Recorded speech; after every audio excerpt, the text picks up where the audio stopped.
Salut tout le monde, j'espère que vous allez bien. Aujourd'hui, on va parler écologie, ne zappez pas, on va taper sur l'écologie en plus de soutenir l'écologie. Mais ce mec devient complètement zinzin à force de voir des articles défiler toute la journée. Enfin, je vous rassure, je ne fais pas que ça de mes journées, j'ai un métier, j'ai une entreprise.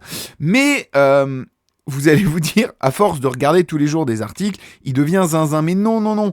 Nous allons taper sur l'écologie politique pour défendre l'écologie réelle, puisque nous allons aujourd'hui parler d'abattage des arbres. Je dédie d'ailleurs ce petit épisode de Crépuscule TV à mon épouse, puisque j'aime les arbres, mais alors elle, c'est plus que de l'amour. Elle a une connaissance importante des arbres, elle les reconnaît beaucoup plus facilement que moi. C'est un sujet qui l'intéresse énormément, mais par contre, ce que je sais, c'est que c'est un sujet qui l'énerve aussi autant que moi, d'autant plus que nous vivons en Normandie, dans la Manche, un endroit où nous avons de magnifiques paysages bocagers et où les haies sont abattues de plus en plus pour laisser de plus en plus les champs s'agrandir, pour gagner quelques mètres carrés de culture. Et ça, ça nous énerve parce que finalement, il y a énormément d'effets contre-productifs, mais nous n'allons pas nous étendre là-dessus toute la journée, sinon nous n'allons pas réussir à faire cette vidéo. Mais oui, c'est un sujet qui me tient à cœur, donc forcément j'en parle de manière très émotionnelle. Et aujourd'hui, du coup, c'est deux articles, alors c'est pas vraiment deux articles, c'est un article et une publication sur Facebook, vont venir me titiller un petit peu et m'énerver, et je pense que cela va vous intéresser. On est parti. Premier article sur Ici c'est mon quartier, donc de France Bleu, et qui titre J'en ai les larmes aux yeux à Alençon de Provence, des pins centenaires abattus pour construire une piste cyclable. Ici c'est mon quartier. Alençon de Provence, 12 pins centenaires doivent être abattus pour permettre la construction d'une piste cyclable sécurisée. Une décision très contestée par certains habitants attachés à ces arbres plantés en 1914. C'est le sujet qui fâche à Alençon de Provence. 12 pins d'Alep plus que centenaires, puisqu'ils datent de 1914, sont en cours d'abattage pour permettre d'ériger une piste cyclable sur la RD15 qui passe en contrebas de la vieille ville. Voilà, on impose aujourd'hui de mettre de plus en plus de pistes cyclables pour l'écologie. Et pour ça, on va abattre 12 arbres centenaires pour l'écologie. Oui, cette phrase est complètement débile. Et malheureusement, c'est la logique bureaucratique en France. Vous allez comprendre pourquoi. Devant ce spectacle, avec des guillemets, certains habitants ne mâchent pas leurs mots. J'ai un gros pincement au cœur, j'en ai les larmes aux yeux, ce sont des arbres vivants, ils ont plus de 100 ans et sont en bonne santé. Lâche Lorraine. Des arbres qui sont incompatibles avec le projet de requalification de la RD15, route dangereuse, où passent les poids lourds et les convois exceptionnels. Et pourquoi dans ce cas-là ne pas construire une rocade ? Ça désencombrerait cette route, qui doit sûrement être charmante, bordée de ces magnifiques arbres, et je pense que les habitants seraient ravis de cela. On aurait quand même pu les conserver pour faire de l'ombre aux cyclistes, ils ne les gênent pas tant que ça, il suffisait de couper les branches basses pour faire passer les camions, estime Pierre, dont la clôture est en bordure de la future piste cyclable. Voyez, juste modifier en coupant les branches basses. C'était tout ce qu'il fallait faire, mais non, par souci de facilité, il coupe. Voilà, c'est complètement débile. Pour certains riverains, cet abattage est un âge presque sacrilège. J'habite ici depuis 1963. Ces arbres font partie du paysage, ils abritent les oiseaux. Ah, mais c'est pour l'écologie, monsieur, on vous dit, voyons. Ça abrite des oiseaux, de la biodiversité, ça permet de s'oxygéner puisque les arbres absorbent le CO2, celui qu'on combat, pour ensuite rejeter de l'oxygène. Enfin bon, après ça c'est la base de ce qu'on apprend à l'école.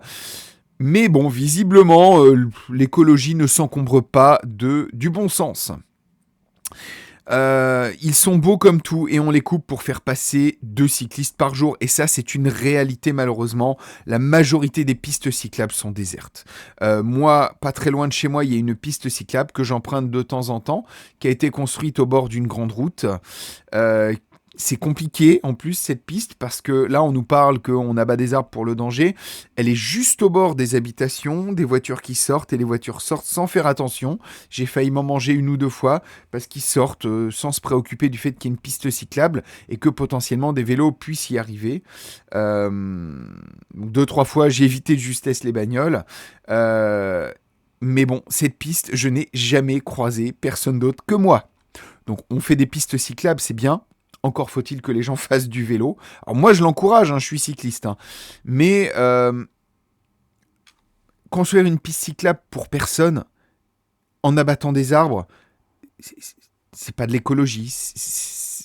C'est de la débilité. C'est juste remplir un carnet en disant « Regardez, nous sommes écologistes ». Bref, certains habitants ont exprimé leur colère sur les réseaux sociaux et d'autres ont accroché des panneaux aux arbres car ces pins d'Alep sont pour la majorité en bonne santé. Alors, ils en ont rien à péter de vos petits bouts de papier mis sur les arbres. Hein. Malheureusement, ça ne fonctionne pas, rien ne se fera. Vous n'empêcherez... Excusez-moi. Vous n'empêcherez rien avec des petits bouts de papier. Malheureusement, quand c'est comme ça, il faut des actions plus fortes. Et les habitants, visiblement, étaient trop occupés pour faire ces actions fortes. Et la seule chose qui menace, entre guillemets, ce genre de choses, ce sont des actions politiques fortes. Faire venir d'autres élus de l'opposition, faire des sittings, des discussions, réfléchir ensemble, collectivement, et surtout menacé par les urnes, parce que cette maire voudra probablement se faire réélire l'année prochaine, puisqu'il y aura les élections municipales. Or, il n'y a rien qui ne fait plus peur à un élu que son poste d'élu saute.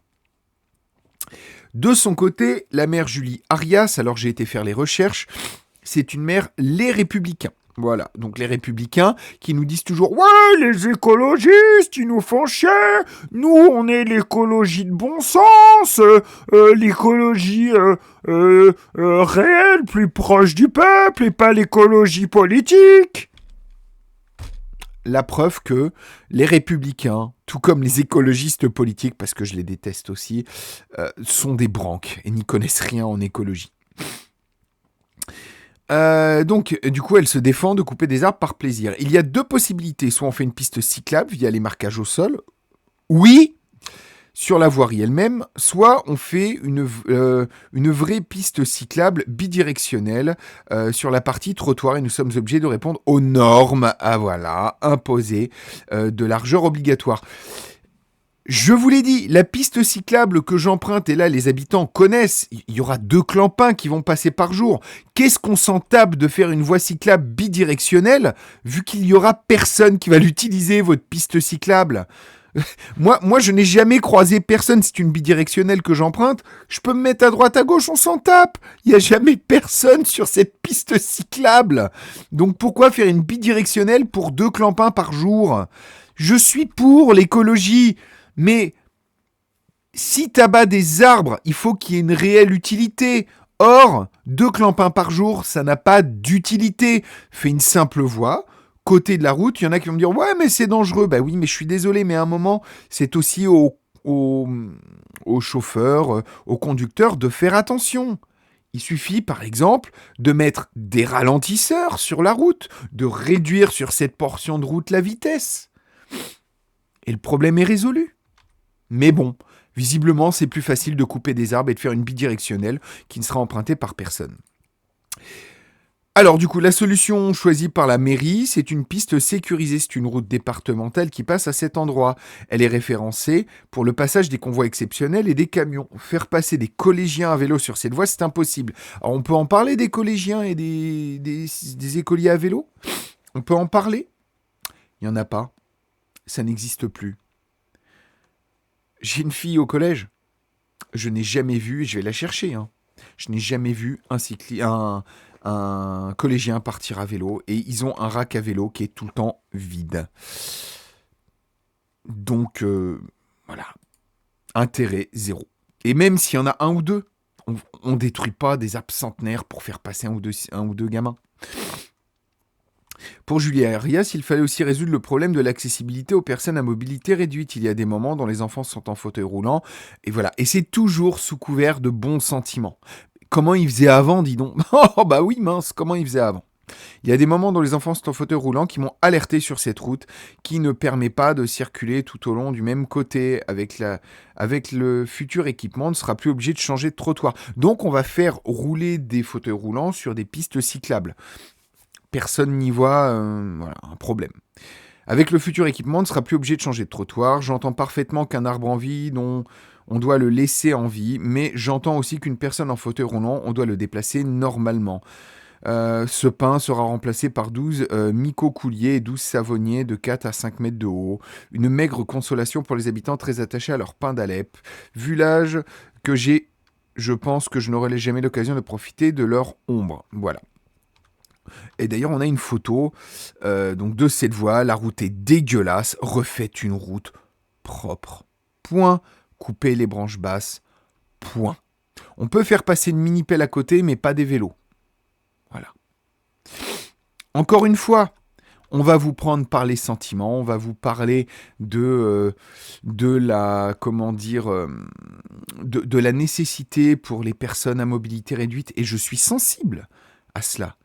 Mais dans la majorité des cas, les installations ne sont pas adaptées pour eux. Et là, on se sert en fait du handicap pour faire passer des choses absurdes. Ensuite, on va passer sur donc une publication qui s'appelle La vie partout. Donc vous voyez une photo avant-après. 1000 ans pour grandir, une journée tout pour tout détruire. Et sans IA. Ce n'est pas une photo IA. Prises à quelques mois d'intervalle, ces photos du photographe T.J. Watt sont à couper le souffle. La beauté des arbres millénaires rencontre la folie de l'exploitation forestière intensive qui a lieu sur l'île de Vancouver. Une réalité qui existe aussi en Europe, même si nos grands arbres ont disparu depuis longtemps. Et vous voyez, c'est connexe à ce que je vous ai montré avant. En France, moins de 3% des forêts sont vraiment vieilles, avec des arbres de plus de 200 ans. Ce qui est que dalle. Un chêne, par exemple, peut vivre jusqu'à 900 ans, mais en gestion forestière, il est souvent coupé avant 200 ans. C'est comme si nous autres, humains, mourions à 20 ans. Un sapin peut atteindre 5 à 600 ans, mais en sylviculture, ils sont généralement exploités entre 60 et 120 ans. Et là, vous voyez, l'article d'avant, voilà, à peine plus de 100 ans, on coupe. En âge humain, c'est comme si nous disparissions à 15 ans. Pour le hêtre, il peut atteindre 400 ans, mais est coupé vers 120 ans, c'est comme mourir à 30 ans. La vieillesse, c'est le savoir et la transmission. Et d'ailleurs, ma femme vous en parlerait très bien. Il se trouve qu'aujourd'hui, il y a un problème, parce que nous abattons les arbres beaucoup trop jeunes, et les anciens arbres transmettent aux jeunes arbres du savoir. Et c'est su depuis peu de temps, mais ça se sait de plus en plus, les arbres se transmettent des informations, notamment comment se défendre face aux maladies. Vous ne me croyez pas? Allez sur Internet, vous le verrez. Ma femme a été voir une conférence d'une personne incroyable dans le coin. Elle a été voir le film qu'elle a fait. J'ai plus le prénom, mais vous le retrouverez facilement. C'est une dame qui fait de l'élagage d'arbres dans le coin. Elle a passé son film il n'y a pas longtemps à Saint-Lô. C'est Valérie quelque chose de mémoire, mais je suis pas sûr. Et les arbres se transmettent des informations, et en abattant des arbres anciens, on laisse peu de chance aux jeunes arbres de se défendre face aux problèmes de maladie. Donc la vieillesse, c'est le savoir et la transmission. Alors que penser de nos forêts remplies d'individus à peine âgés, à peine entrés dans l'âge adulte? Faut-il arrêter de couper du bois? Non, pas vraiment, car il existe différentes manières de travailler avec la forêt. Ce sujet, je vous en parle dans mon podcast « Protéger les chauves-souris pour préserver les forêts » avec Laurent Tillon.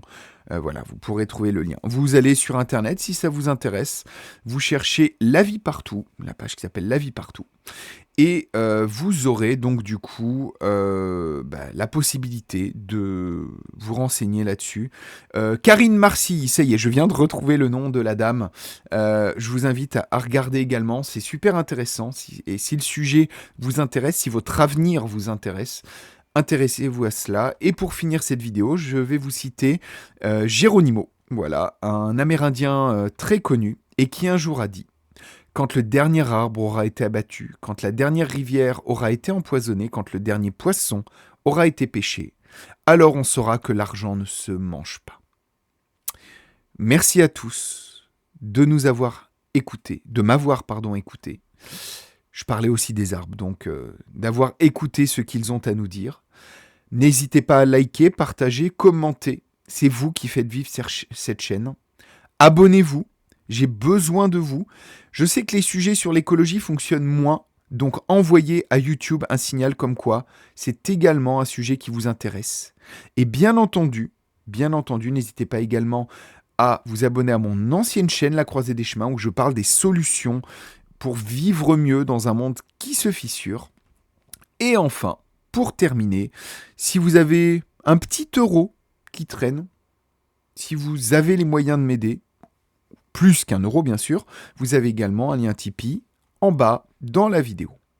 Merci à tous d'avoir écouté cet épisode de Crépuscule TV. Portez-vous bien et à très bientôt pour un nouvel épisode. Salut tout le monde!